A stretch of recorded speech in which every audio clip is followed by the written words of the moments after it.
You need a haircut, huh? Say hi.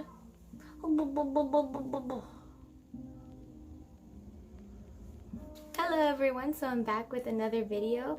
I'm trying to post every week, but because of things that happened during the past few weeks, I've been a bit busy, but I won't get into it with this video because all I have to talk about today is something that I feel is very important to all of us writers.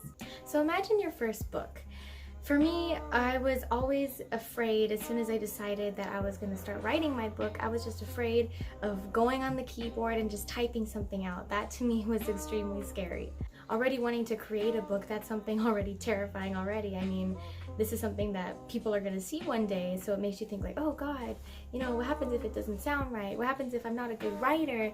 And for me, as I was writing my first draft, I was scared of how people were going to think about it, if my punctuation was wrong, so I was always checking everything, and I was worried about just people flipping through my manuscript and just judging everything about it. It sounds so negative, but I mean, that's the things that we go through because this is something that's going to go out to the world one day. But then I had an epiphany.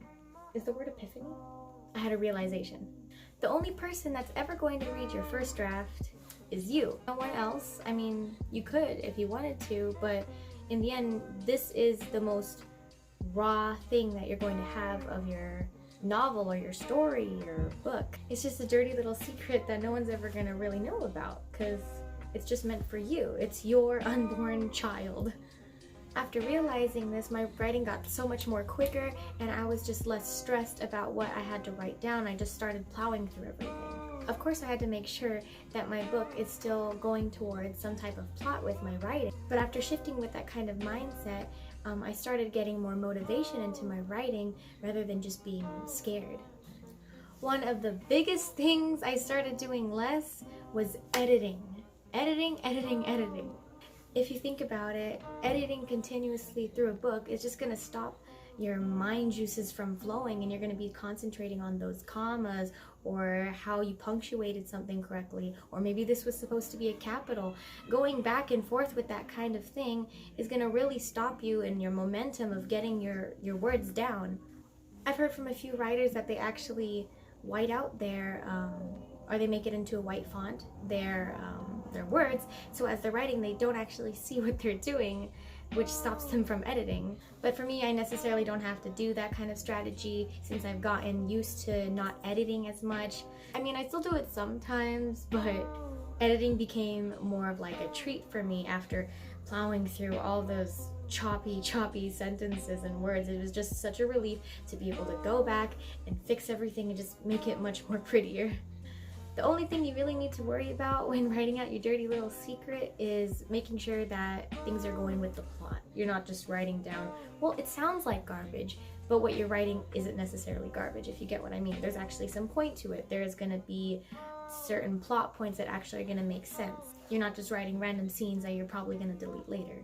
Since I'm a plotter, the first thing I do before even starting on a first draft is making sure that I have, you know, some type of outline that I can rely on. Because if I just start off the bat, I usually have to come back later and I have to fix something, or I leave a character out and it just becomes a mess, but that's just me.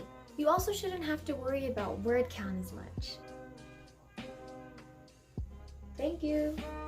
As you continue writing, your sentences will gradually become more polished and more clean as you're writing. As you continue writing day by day with having this type of habit, you're eventually going to just stop having those choppy sentences like you did in the beginning, and things are going to become more polished. So if you're at the beginning of your writing journey right now, don't be too frustrated that everything seems choppy, because as you get more into writing, things are going to start getting better, I promise.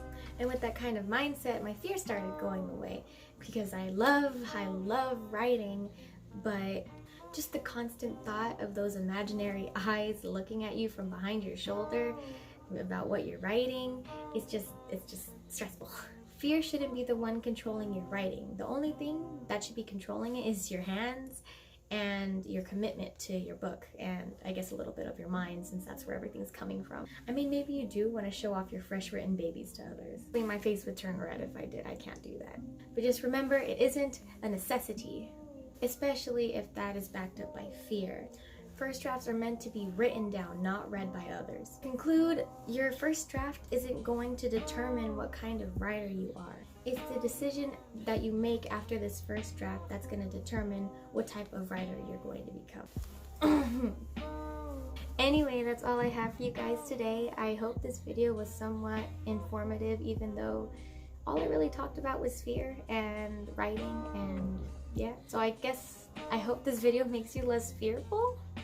Yeah. I'd also like to know from you guys if you also have troubles with first drafts, or how you get past that type of fear.